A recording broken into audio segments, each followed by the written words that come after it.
প্রিয় দশম শ্রেণীর শিক্ষার্থী বন্ধুরা, তোমরা যারা 2024 সালে মাধ্যমিক পরীক্ষা দেবে, তোমাদের জন্য আজকের এই জীবন বিজ্ঞানের 5 মার্কসের সাজেশনটি মোস্ট ইম্পর্টেন্ট।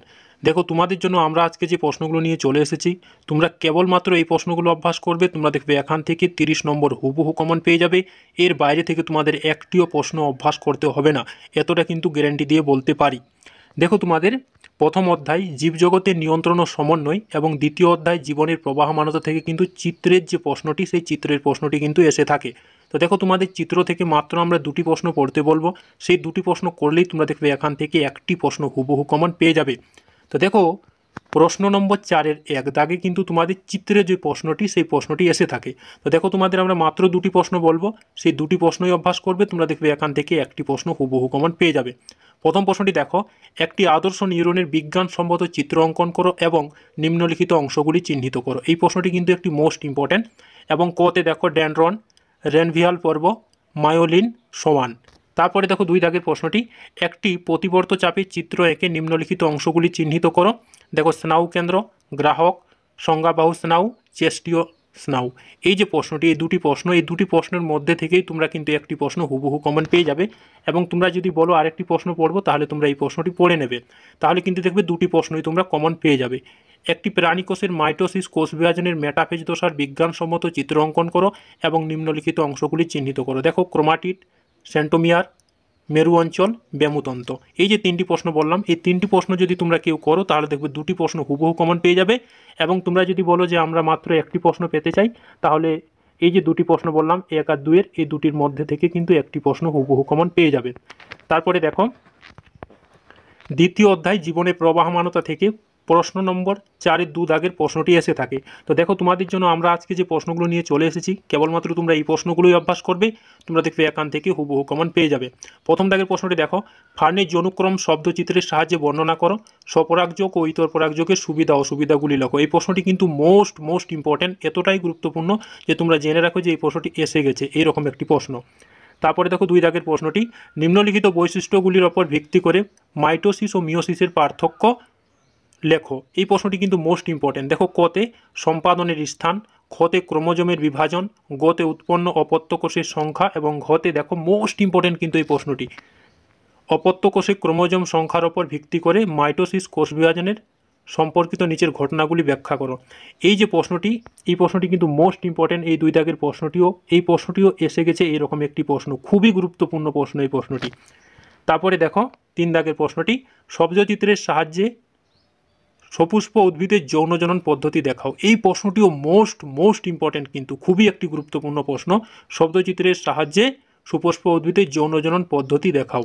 তারপরে দেখো 4 দাগের প্রশ্নটি মোস্ট ইম্পর্ট্যান্ট, মিওসিস বৈশিষ্ট্যগতভাবে মাইটোসিস থেকে পৃথক, তুমি কিভাবে বক্তব্যটি যথার্থতা প্রমাণ করবে। দেখো, এখানে যে প্রশ্নগুলো আমরা দিয়েছি, কেবলমাত্র তোমরা এই প্রশ্নগুলোই অভ্যাস করবে। তোমরা দেখবে এখান থেকে হুবহু কমন পেয়ে যাবে। বারবার বলছি, তোমরা এই প্রশ্নগুলো অভ্যাস করবে। তোমরা দেখবে এখান থেকে হুবহু কমন পেয়ে যাবে, এর থেকে কিন্তু কমানোর চেষ্টা করবে না। তারপরে দেখো 5 দাগের প্রশ্নটি, অ্যামাইটোসিস কোষ বিভাজনকে প্রত্যক্ষ কোষ বিভাজন এবং মাইটোসিস কোষ বিভাজনকে পরোক্ষ কোষ বিভাজন বলা হয় কেন?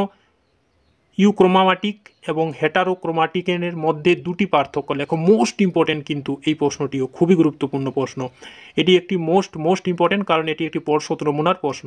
তারপর দেখো 6 দাগের প্রশ্নটি, অযৌন জননের উপযুক্ত উদাহরণসহ 5টি পদ্ধতি বর্ণনা করো। এই প্রশ্নটিও মোস্ট ইম্পর্ট্যান্ট। তোমাদের দেখো, আমরা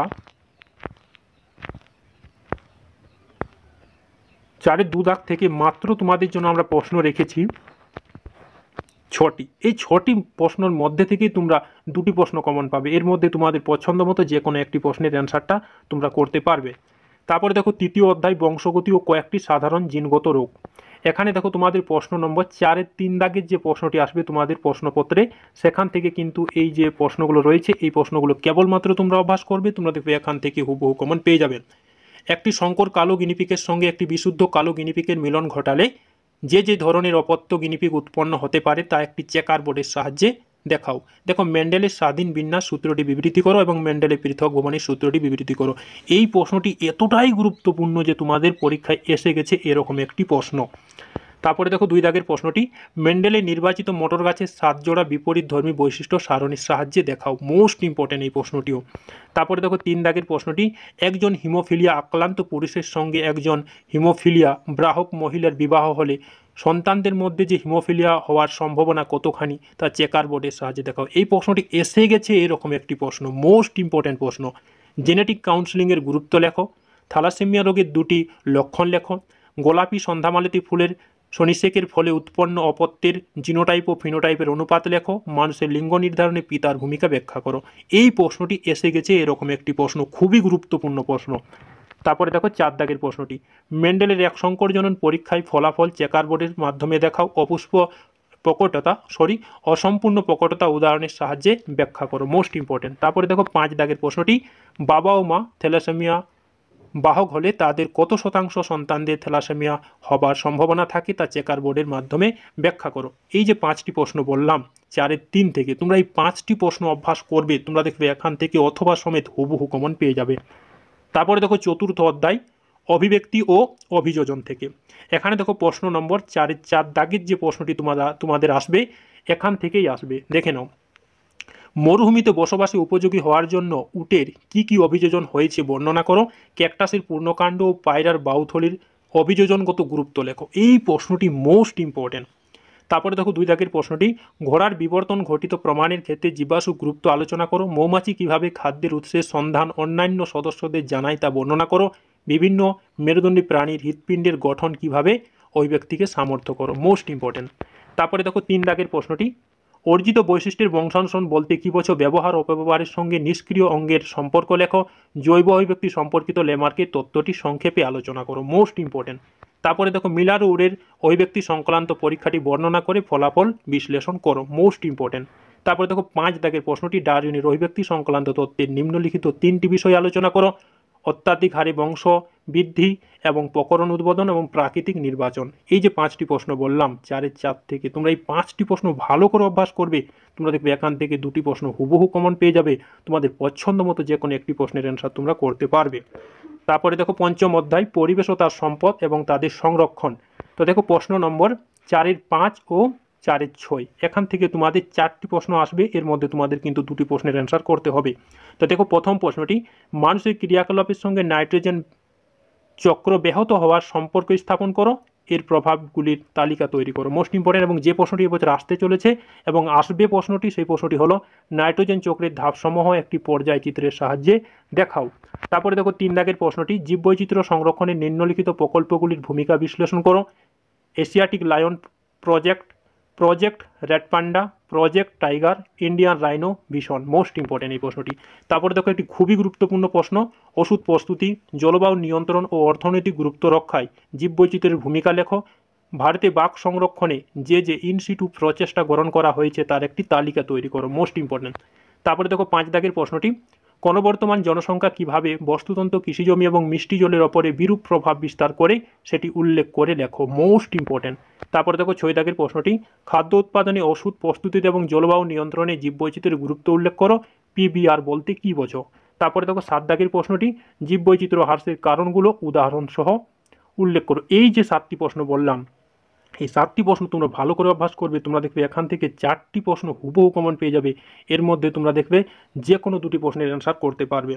তো তোমাদের যদি ভিডিওটি ভালো লেগে থাকে তাহলে কিন্তু চ্যানেলটাকে সাবস্ক্রাইব করে দেবে এবং লাইক করতে নিশ্চয়ই ভুলবে না, এবং বন্ধুদের পাশে বেশি বেশি করে শেয়ার করবে এই ভিডিওটি। এবং তোমরা যদি কেউ বলো যে এক্সট্রা কয়েকটি প্রশ্ন পড়তে চাই, তাহলে দেখো নিচের এই প্রশ্নগুলো পড়ে নেবে, এর বাইরে থেকে তোমাদের আর অন্য কোনো প্রশ্ন পড়তে হবে না। দেখো অনেক সময় দেখা যায় যে বাবা ও মা উভয় স্বাভাবিক কিন্তু তাদের এক ছেলে বর্ণান্ধ হয়েছে, এটি কীভাবে সম্ভব তা একটি চেকার বোর্ডের মাধ্যমে ব্যাখ্যা করো। Most important. রোগী কি, থ্যালাসেমিয়া রোগের কারণ ও লক্ষণগুলি লেখো। লম্বা ও বিশুদ্ধ বেটে মোটর গাছে সংকরায়নে উৎপন্ন জিনোটাইপ ও ফিনোটাইপের অনুপাত লেখো। মানব বিকাশে শৈশব ও বার্ধক্য দশার 3টি করে বৈশিষ্ট্য লেখো। প্রোফেজ দশার জল নিদূরণ হলে পরবর্তী কী কী ঘটনা হতে পারে তা লেখো, এবং কোষচক্রের প্রস্তুতিকালীন দশায় সংশ্লিষ্ট উপাদানগুলির নামের তালিকা তৈরি করো। মিওসিস কোষ বিভাজনের তাৎপর্য লেখো। তারপরে দেখো বিকাশের বিভিন্ন দশায় যে যে প্রধান পরিবর্তন হয় তা তালিকাবদ্ধ করো। সমবৃত্তীয় অঙ্গের পার্থক্যগুলি লেখো এবং কোয়াসার্ভেট ইট এবং ডাইলিউট সুপ কি যোগ্যতমের উদ্বর্তন 3টি উদাহরণ দাও। Most important. দ্বিসংকরজন পরীক্ষাটি চেকার বোর্ডের সাহায্যে দেখাও এবং পরীক্ষা থেকে প্রাপ্ত সূত্রটি লেখো। প্রাকৃতিক নাইট্রোজেন আবদ্ধকরণ কীভাবে ঘটে এবং সুন্দরবনে যে কোনো দুটি পরিবেশগত সমস্যা উল্লেখ করো। জীববৈচিত্র্যের সংরক্ষণে পিবিআর এর ভূমিকা লেখো এবং বাসস্থান সংকোচন এবং চোরাশিকার বিরতিত বা গন্ডার ও কুমিরের বিপন্নতার একটি করে কারণ লেখো। তারপর দেখো লাস্ট প্রশ্নটি, একটি শঙ্কর গোল ও হলুদ capital Y capital R small r বীজযুক্ত উদ্ভিদের সঙ্গে অপর একটি শঙ্কর গোল হলুদ capital Y capital R small r বীজযুক্ত উদ্ভিদের মিলন ঘটালে যে যে ধরনের অপত্য উৎপন্ন হয় তা একটি চেকার বোর্ডের সাহায্যে দেখাও। এই যে প্রশ্নগুলোই ছিল, তোমরা খুবই সুন্দরভাবে এই প্রশ্নগুলো অভ্যাস করো, তোমরা দেখবে এখান থেকে হুবহু কমন পেয়ে যাবে। এবং বলে দিলাম, তোমরা যদি কেউ এই প্রশ্নগুলো না পড়ো তাও কিন্তু কমন পাবে, এবং যদি কেউ বলো যে না আমরা পড়বো তাহলে কিন্তু এই নিচের প্রশ্নগুলো পড়ে নেবে। তোমরা উপরে যে প্রশ্নগুলো দেওয়া হয়েছে সেই প্রশ্নগুলো ভালো করে অভ্যাস করবে, তোমরা দেখবে সেখান থেকেই হুবহু কমন পেয়ে যাবে। এবং ভিডিওটি যদি তোমাদের ভালো লেগে থাকে তাহলে চ্যানেলটাকে সাবস্ক্রাইব করে দেবে এবং লাইক করতে নিশ্চয়ই ভুলবে না। ধন্যবাদ।